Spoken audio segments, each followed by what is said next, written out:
Summertime, tarpon season. Always a favorite time of year of mine. Giant game fish would make their migration up from the coast of Florida and breed in the Gulf and congregate in the bays, off the beaches, and in the passes and inlets. Many an angler has sought after the Silver King, and quite a few have been successful. Me, I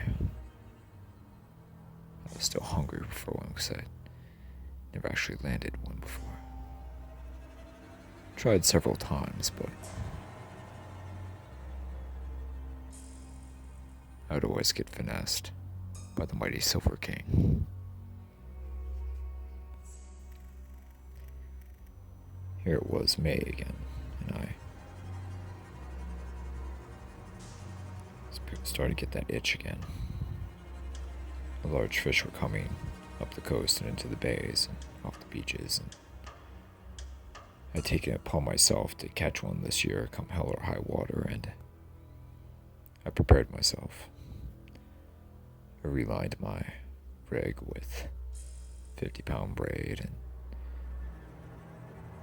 got some 80-pound and 100-pound leader line and some large circle hooks and went out to the island. Caught some pinfish and some thread fins, pilchards, and loaded the bait bucket, fired up the live well, and I was. Crack it on. Sun rising just over in the east and soaking up a clear sky. The orange penetrating the dark night. The light coming.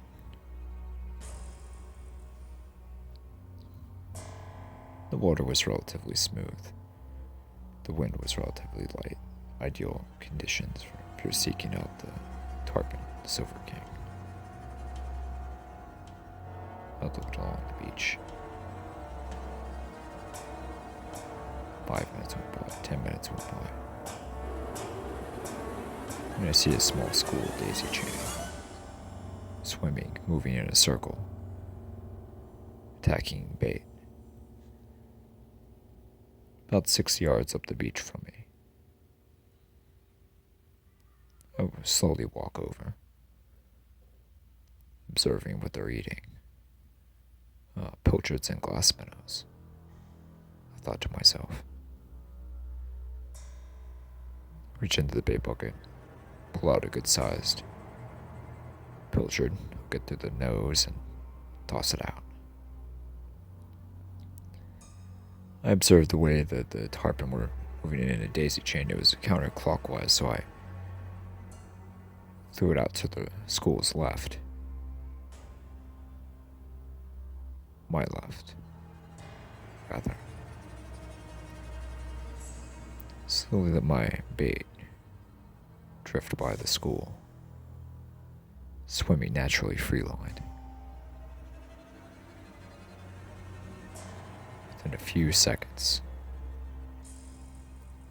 the drag on my reel ripped. My rod tip bent. My whole rod bent. That drag screaming action. My braid sizzled through the eye guides of the rod. Burning. And then, the jump. The mighty, mighty jump. The great fish pierced through the water. The animal was massive. Probably over 7 feet. Well over 150 pounds. Maybe 200 pounds. My jaw dropped.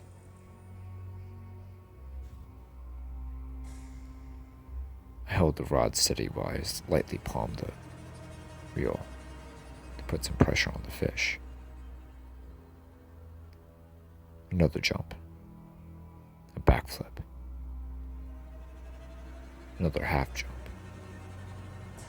The fish was taken out line.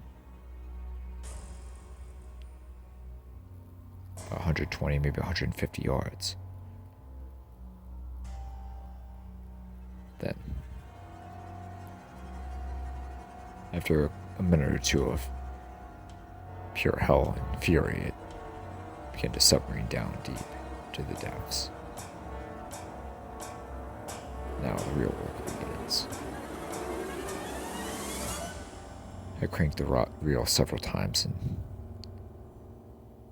jerked the rod back slowly. Cranked it and pulled. Cranked it and pulled. Working different angles, keeping pressure on the fish. I had a Penn 7000 and a 9-foot medium heavy rod. So I felt fairly confident. I cranked and pulled. Another sizzling run. This time there was no jumping, just straight submarining down deeper.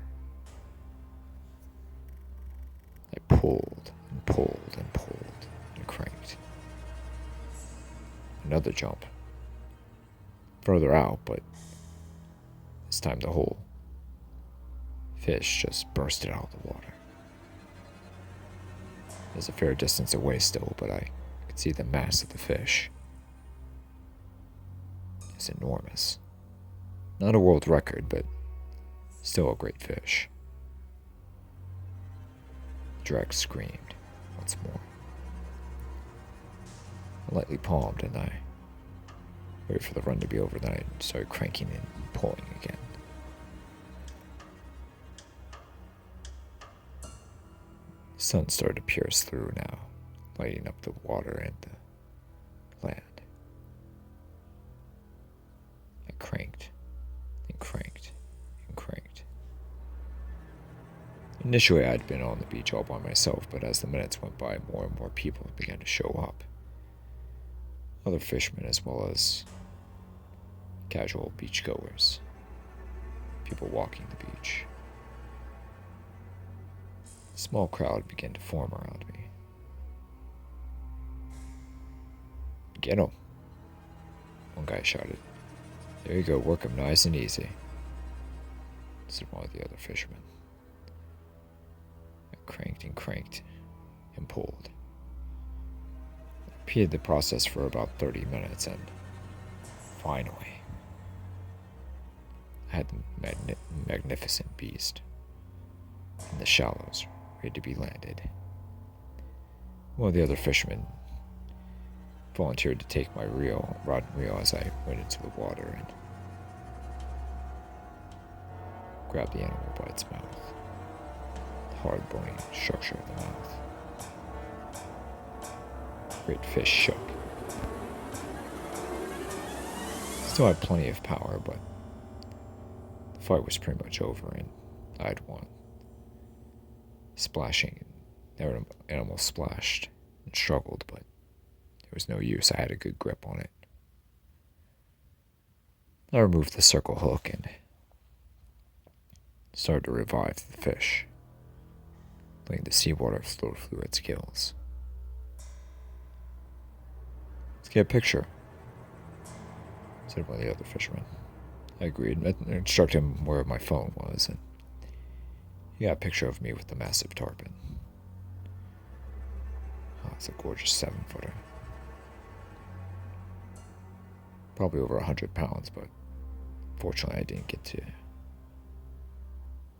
a measurement of the girth of the fish, so I'll never know for sure exactly how to get accurate approximation of how much it weighed. I let the Silver King into the current for a few more minutes. Then the mighty fish began to struggle, kick away from me. Finally, it managed to escape my grasp and darted off back into the deep blue. Wow, what a morning, I said to myself. Everyone clapped and congratulated me. That was an awesome fish, one guy said. Yeah, it was. It was my first time getting a tarpon. Oh, really? First time, eh? Yeah, it's my first time. Well, good for you. That's a good one. That's a hell of a fish, especially for your first one. I nodded and smiled.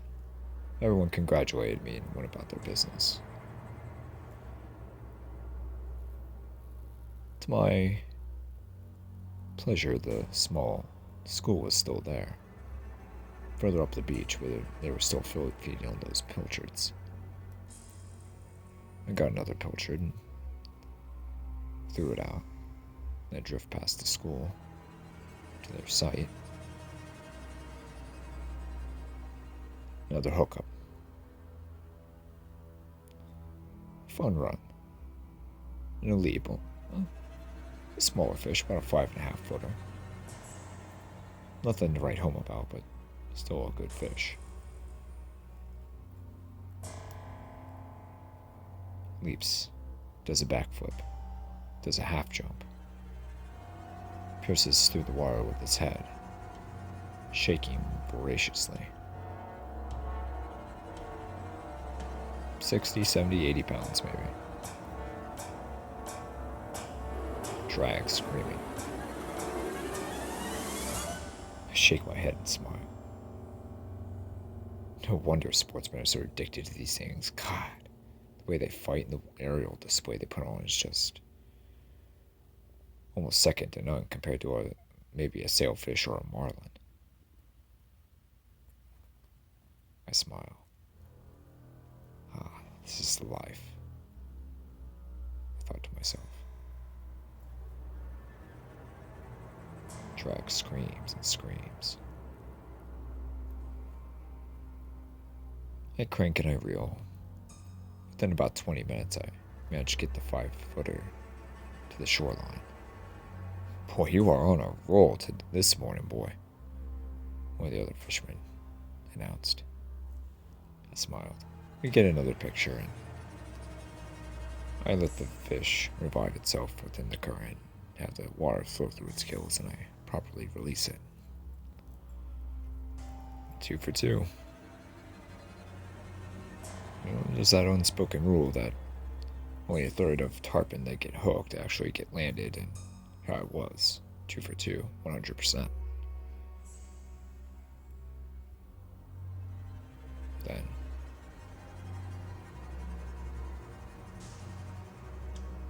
I noticed an even larger school, about 2 to 3 times the size of the one that I had been fishing that morning. They were migrating up the beach, going to a deeper point.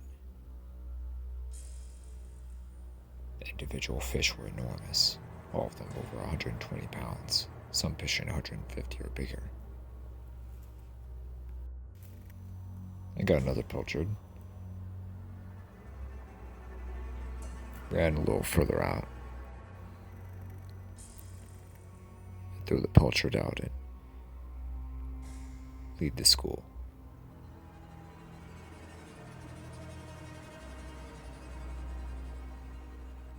I wait and I wait. Another hookup. Line rips out again. A nice 6-footer. Triple digits, I say to myself. He rips and he rips, gliding through the water and through the air. The fish shakes voraciously, trying to throw my hook, trying to break my line, but it's to no avail.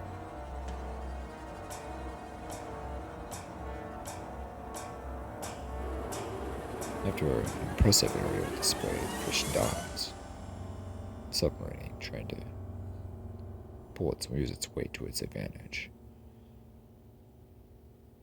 I crank and pull once again.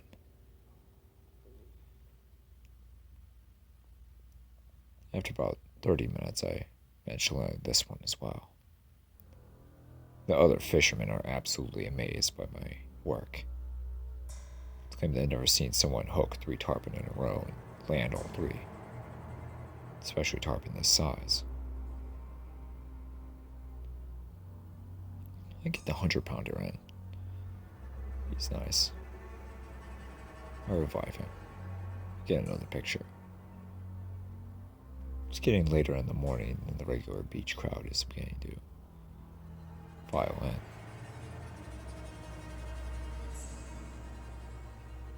A lot of families, tourists, and a lot of women as well.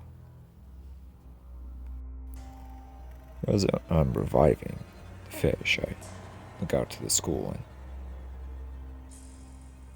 noticing a daunting sight. A large, dark gray-brown dorsal fin pierces the water, as well as a long, large tail fin. Oh boy, I say to myself. It's a giant hammerhead. 14, maybe 15 feet long. Massive shark. Attacks the school.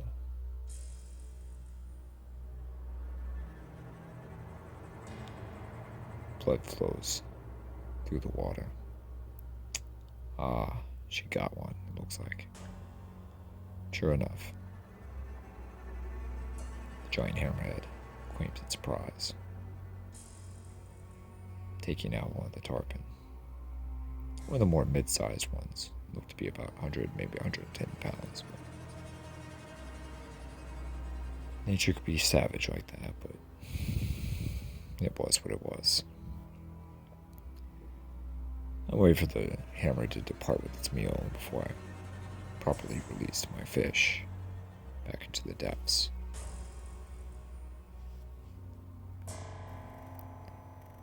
Then I noticed quite a few lunker snook migrating up and down the beach. And of course, you have your share of dinks and slot-sized fish, but there were quite a few nice snook that were in the mid to upper 30-inch range. Saw a really nice 40-inch one earlier. It's going to get on those as well. So I cast out once again to the tarpons, the large tarpon school, and I get a hook up. My drag screams once again.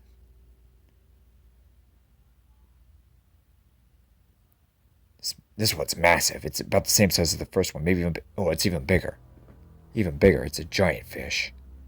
Hell of a fish. After the third jump, it throws my hook. Shit! I shout to myself. Shit! Ah. 3 out of 4 is still pretty good. I reel back in and begin to look through my live well for another bait. It's getting later in the day, the morning rather, it's around 11 now. I look to my right and there's a couple nice looking Spanish girls there, sunbathing. And they'll periodically go in and out of the water.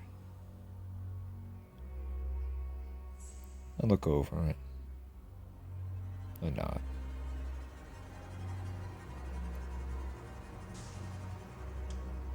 I actually decided to change it up and go with my lighter pole and get a little pinfish on there. After a few moments, I notice a decent snook going up and down the beach.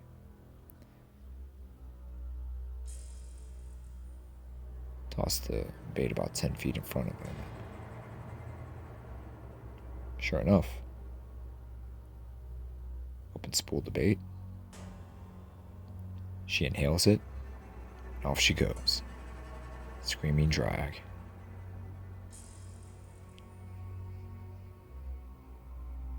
After about a minute or two, I managed to get her in. Ah, she's nice. Nice 34-incher. The 2 Spanish girls come up to me and are amazed by the beauty of the fish. Ah, Bella, says one of them. I nod and smile. Que rico, says the other one. You reach out and touch the gorgeous line inside her. I smile and I put her back into the water and begin to revive her. It's a snook, right? Said Wanda. Yeah, I know it. Yeah, it's a gorgeous fish. Are they good eating? Yeah, they're excellent eating, but right now on the west coast they're out of season. And this one's too big to be kept anyway. It's above slot. Oh, she whispered. They congratulated me, smiled, and walked back to their spot. God. One that was wearing a white bikini looked amazing. Oh well, back to fishing. I came out here to catch fish, not women. But here we go. Looked for more snook, but didn't see anything. Noticed that the tarpon were still feeding, and decided to throw another bait out. This time they were a little more apprehensive for some reason.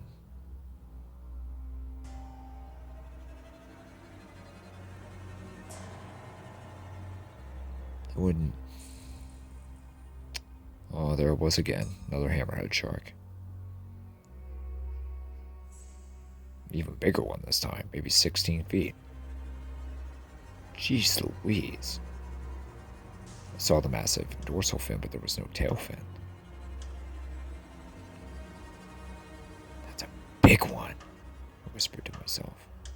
It's probably the biggest one I've ever seen in person.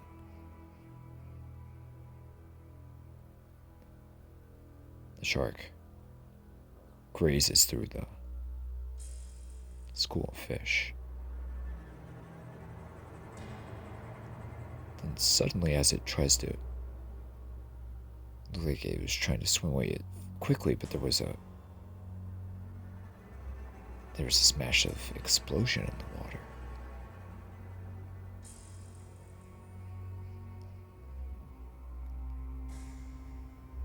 Massive explosion. Further out, maybe 100 yards off. The shark was trying to escape something.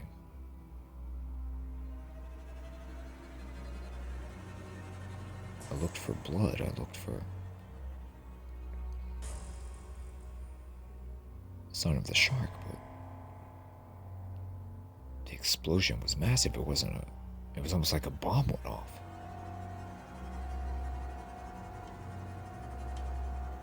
Then I looked for any sign of movement, any sign of life. Was there a white shark? Was there an orca as well? I mean, that's a stupid thing to say in the Gulf for this time of the year, and especially if this close to shore and the water temperature and everything, but what else can do that to a hammerhead? Hammerhead's the #1 apex predator in our waters. That's here residentially. I think a great white, and I don't see any blood. I don't see any. A minute goes by and there's no blood. There's no further struggle. There's no orcas surfacing, taking air. There's no telltale sign of a white shark's dorsal coming up. I mean, a white shark is still. You almost never see them in the summertime. They migrate here down in the winter, but you never see them in the summertime, and even this close to shore. What's going on here? A couple of other beachgoers around me looked concerned. Another fisherman walked up to me. He said, "Did you see that?" I nodded, "Yeah." "What the hell was that?" He whispered. "Oh no, I've never seen anything like that before."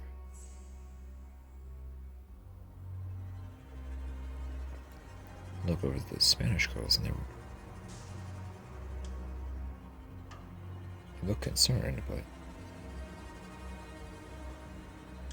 on edge and on alert, but they weren't terrified.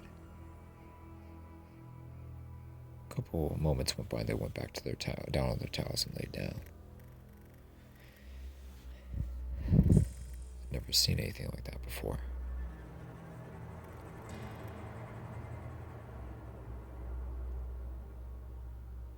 I stood there for a while and decided to take another bait.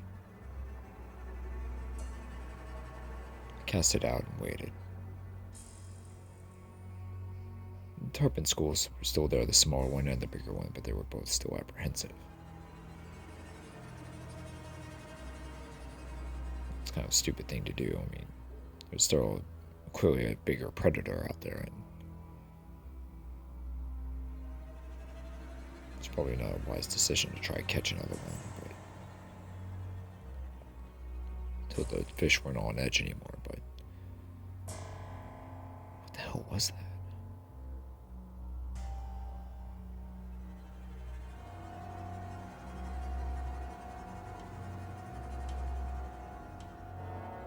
Another explosion.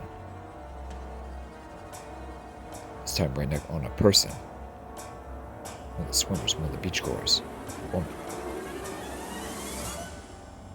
I'd seen her earlier that morning. She was a middle-aged lady, but looked like a good swimmer and in good athletic shape for her age, but she was gone. No blood. No further sign of struggle. She was just gulped. Swallowed. Look over to the fisherman next to me. He's about 20, maybe 30 yards away, and his mouth is open. Jaw hanging down. Speechless. Look back over, and everyone on the beach is on their feet, looking around, confused. The hell was that? Somebody shouted. Don't know, I shouted back.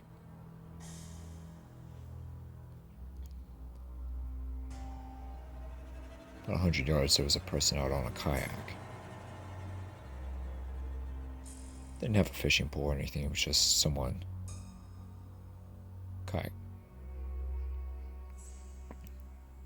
Wouldn't you know, another explosion, a huge one.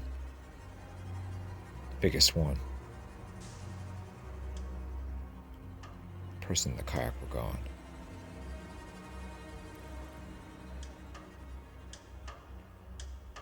The kayak came back up, but the person was gone.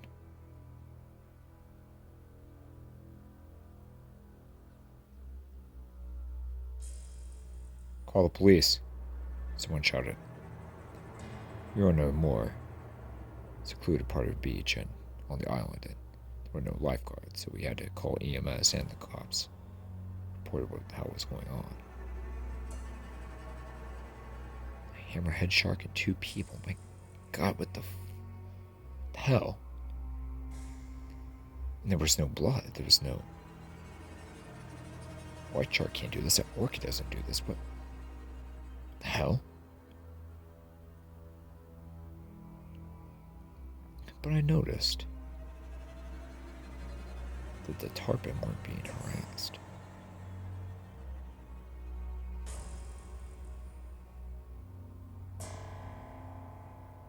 Out further I can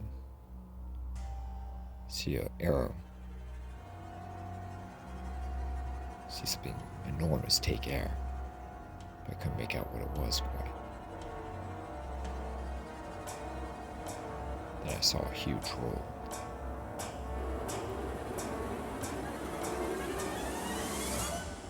Large, silver-white scaly body. An enormous dorsal. It was a goddamn tarpon. By the looks of it. It was impossibly big. It must have been 30, maybe 40 feet long. Jesus. Jesus. What the hell? What the hell did this thing come from? What the fuck is this thing? My jaw dropped. I looked over and the Spanish girls were looking at me. What the fuck is that? One of them screamed. I shrugged my shoulders. I really, I it's a, looks like a tarpon, but it's...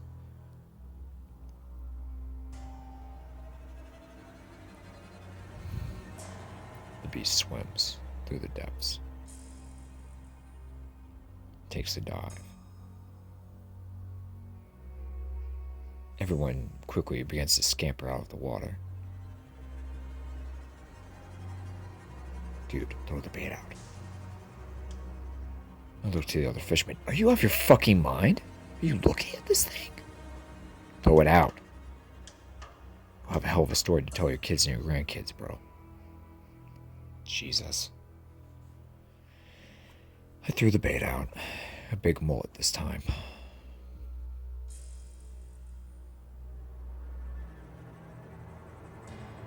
I wait, and I wait. Drag screams. Drag screaming. Oh, this is a massive fish.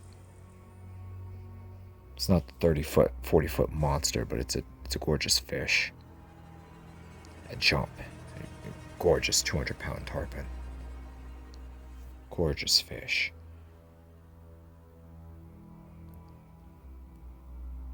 The monster disappears under the depths, but slowly but surely I managed to muscle the fish in after 45 minutes. Everyone on the beach congratulates me. The 8-foot beauty is just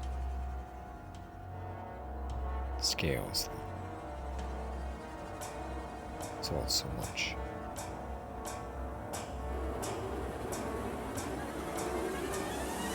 Everyone congratulates me. I get patted on the back by the Spanish girls, and a couple of my fellow fishermen congratulate me. They help me release the giant fish into the water. The police and the EMS have arrived, but all we could say was a couple people were attacked by a giant fish of some kind, as well as one of the hammerhead sharks.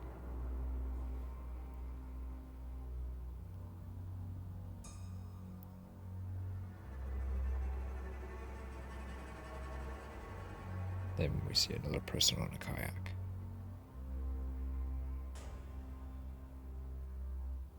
Try to signal, wave them down, tell them to go back. There was something dangerous in the water.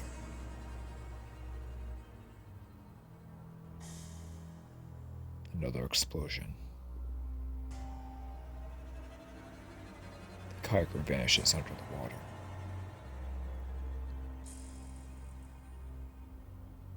And then monstrous fish pierces through the water, jumping in defiance of us. The giant fish lunges. Almost 100 feet up. The thing is massive. 50 feet long, maybe bigger. Exploding down into the water.